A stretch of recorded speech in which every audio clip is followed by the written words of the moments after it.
आज जिस health issue के बारे में बात करने वाली हूँ ये एक इंसिडेंट से रिलेटेड है और इस इंसिडेंट ने मेरी आंखें खोल दी। I was shocked. ये वीडियो अब तक की बहुत अहम social and overall family health पे बहुत सारे सवाल उठाती है। तो ये वीडियो बनाने से पहले एक जांच तो मुझे खुद से भी करनी पड़ी। अक्सर इस हेल्थ इशू पे बात करना बहुत सारे लोग अवॉइड करते हैं और इस मुद्दे पे बात करना मेरे लिए भी इजी नहीं था। समाज के डर से जो दबी हुई आवाजें हैं उनको रूप देने की मैंने एक छोटी सी कोशिश की है, पहल की है, जो शायद आपके सपोर्ट से पूरे समाज की शक्ल बदल सकता है। बेहतर हेल्थ और खुशहाली की एक नई उमंग की हम उम्मीद कर सकते हैं। द बिगनिंग चैप्टर 1 आदि। कहते हैं किसी भी बीमारी का अगर आप जड़ रूट कॉज जान ले तो उस पर काम करके ठीक कर सकते हैं, बिना दवाइयों के भी। पूरे वर्ल्ड में जून का महीना मेन हेल्थ के रूप में सेलिब्रेट किया जाता है। पुराने रिलीजन और ग्रंथों के अनुसार जिंदगी की शुरुआत कहते हैं आदि मानव मनुष्य मनु से हुई। पहला जेंडर आदमी मेल को ही माना गया है। पुरुष जिसे समाज में प्राइमरी लीडर माना जाता है, उसकी गंभीर बीमारी की जड़ रूट कॉज हैरान करने वाली हो सकती है। जहां हर जगह वुमेन हेल्थ का बोलबाला है, आज मैं मेन हेल्थ से जुड़ी चौंकाने वाले फैक्ट्स आपके सामने लेके आई हूँ। ये प्रॉब्लम सिर्फ एक जेंडर की लगती है, पर ये वो मुद्दा है जिसने समाज की नींव ही हिलाकर रखती है। ये वीडियो सिर्फ आदमी के लिए ही नहीं है। अगर आप एक माँ है, बीवी है, बहन है या दोस्त है, ये जागरूकता आप सबके लिए है।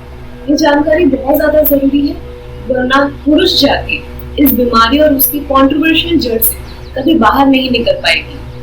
कैसे एक प्रॉब्लम किसी के लिए, किसी परिवार के लिए खतरनाक साबित हो सकती है और जो फैमिली के लिए खतरनाक हो सकती है वो समाज के लिए कितनी भयानक हो सकती है, इस बात का आपको अंदाजा भी नहीं है। बात 2014 की है, गर्मी के दिन थे और मैं हॉस्पिटल ट्रेनिंग के लिए जिस एंट्री ही ले रही थी कि एक चिल्लाने की आवाज आई, गुड़िया चाबी ले। मैंने देखा भोला प्रसाद, हॉस्पिटल का सीनियर सिक्योरिटी, एक 35-32 उम्र के आदमी के साथ जोरों की हाथापाई कर रहे थे। भोला प्रसाद को मैं शॉर्ट में बीपी बुलाती थी और भोला प्रसाद अक्सर मुझे प्यार से गुड़िया बोलते थे, जो मुझे बिल्कुल भी अच्छा नहीं लगता। पर वो टाइम बुरा मानने का नहीं था। मैंने चाबी तो ले ली और ये पूछा ये सब क्या चल रहा है। दीदी ने मुझसे कहा पता नहीं मुझे आदमी छत की चाबी क्यों चुरा रहा था। इससे पहले कि मैं आगे कुछ सवाल पूछती, सभी स्टाफ मेंबर्स और डॉक्टर्स भी वहाँ पर आ गए। जैसे कि मैं ट्रेनिंग के लिए लेट हो रही थी, मैं वहाँ से चली गई। तभी बहुत शोर होने लगा। देखो मैंने देखा वो आदमी जमीन पर गिरा हुआ है।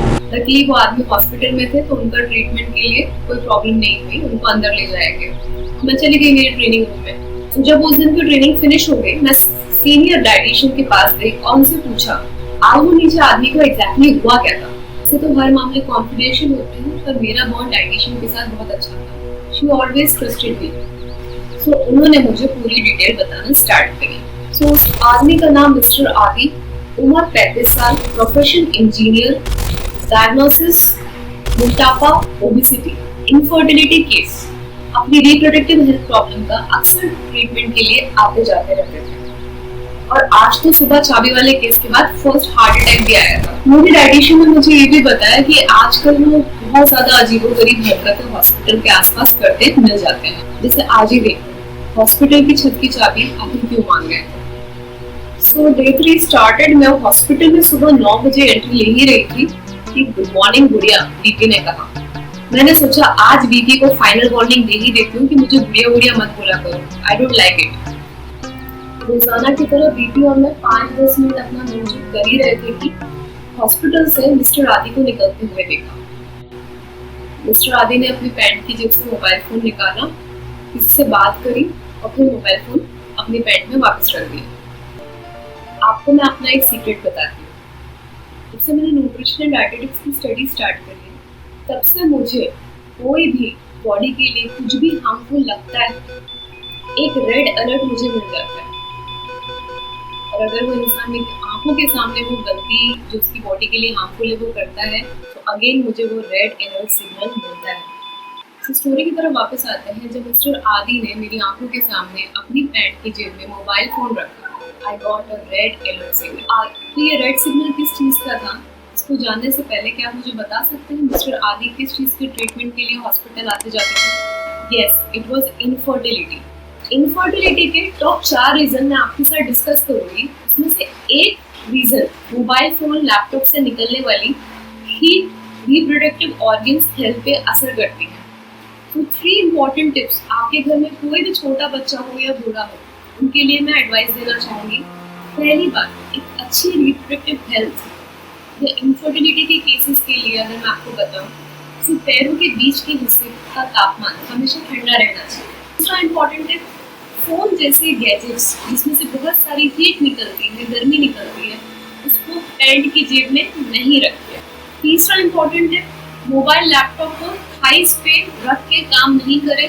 कोई बैरियर रुकावट जैसे पिलो, ब्लैंकेट उस वक्त यूज करके आप लैपटॉप या मोबाइल से निकलने वाली हीट को रोक सकते हैं।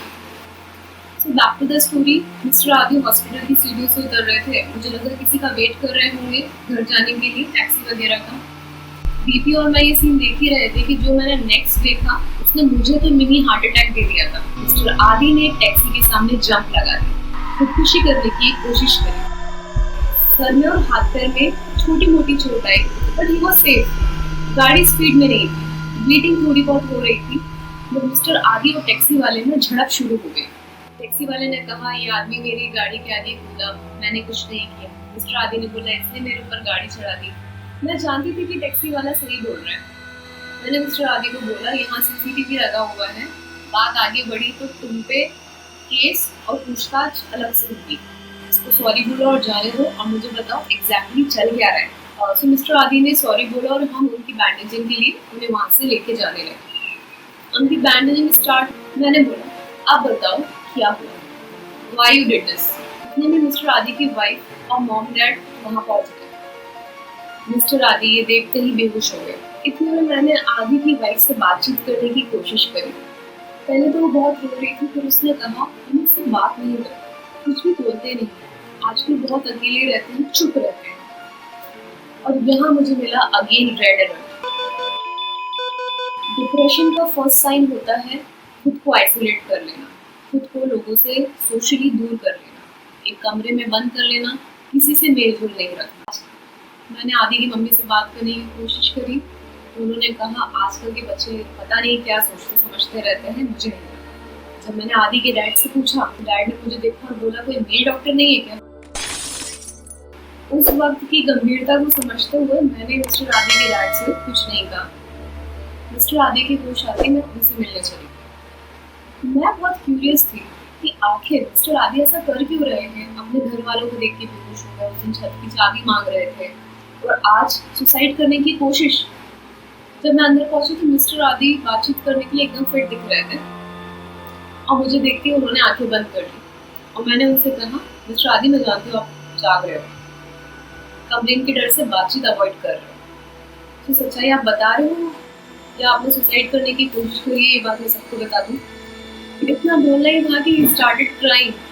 आप में से काफी लोग मिस्टर आदि की मर्दानगी पे पहले ही शक कर चुके हैं। अभी तो आदमी होते हुए उन्होंने रोया है, तो ये बात सुन के आप में से काफी लोगों ने उन्हें एक सच्चे मर्द की डेफिनेशन या परिभाषा से बाहर निकाल दिया होगा। इसी समाज का हिस्सा मैं भी हूँ। जिन चीज़ों को पढ़ समझ रही थी उस वक्त मैं अभी भी सीख रही हूँ, बहुत कुछ सीखना अभी भी बाकी है। उस वक्त मेरे लिए भी आदमियों को रोते हुए देखना आम नहीं था और ना मुझे ठीक से सहानुभूति या सिंपैथी देना आता। मैंने एक टिश्यू निकाला, मिस्टर आदि मुझे देख रहे थे और उस टिश्यू से मैंने खुद के आंसू पोंछे। फिर मैंने उन्हें सॉरी बोला और फिर मैंने उन्हें टिश्यू दिया। फाइनली उन्होंने मुझसे कहा, आप नहीं समझोगे, कोई नहीं समझेगा। मैंने बोला, मैं समझूंगी और सोल्यूशन भी दूंगी। उन्होंने हिचकिचाते हुए बोला, माँ मैं बहुत टाइम से बच्चे के लिए ट्राई कर रहा हूँ। मैंने कहा, क्या ये रीजन है सुसाइड करने का? उन्होंने कहा, नहीं, सिर्फ इसलिए नहीं। उन्होंने बोला, अब तो हार्ट अटैक भी आ गया है। मैंने सेड, ये क्या इसलिए अपनी जिंदगी खत्म करना चाहते हैं? उन्होंने बोला, नहीं, आप नहीं समझो। मुझे लगा मुझे 19 साल की छोटी बच्ची समझ रहे। मैंने अभी मेरा काम करना शुरू किया। मैंने कहा, शायद आपको ये लगता है मैं मेन हेल्थ प्रॉब्लम को समझूंगी नहीं, तो मैं एक बात बता दूं। मैं दुनिया के आपको कुछ सिर्फ चंद स्टैटिस्टिक्स बताती हूँ। पहली चीज, लड़कों में लड़कियों के मुकाबले सबसे ज्यादा हार्ट अटैक्स होते हैं। दूसरी बात, लड़कों में अल्कोहल, ड्रग्स, स्मोकिंग जैसे एडिक्शंस लड़कियों के मुकाबले ज्यादा होते हैं। लड़कियों के कंपैरिजन में मेन या बॉयज सबसे ज्यादा सुसाइड करते हैं। एंड लास्ट, औरतों के कंपैरिजन में मैं आदमी जल्दी मौत हो जाती है। और मैंने कहा, मिस्टर आदि, मैं आपकी प्रॉब्लम को बहुत अच्छे से समझती हूँ और आप मुझसे शेयर कर सकते हो और मुझे सच बताओ। और मिस्टर आदि ने धीरे धीरे हैरान कर देने वाला सच कहना शुरू किया। उन्होंने मुझसे कहा, मैं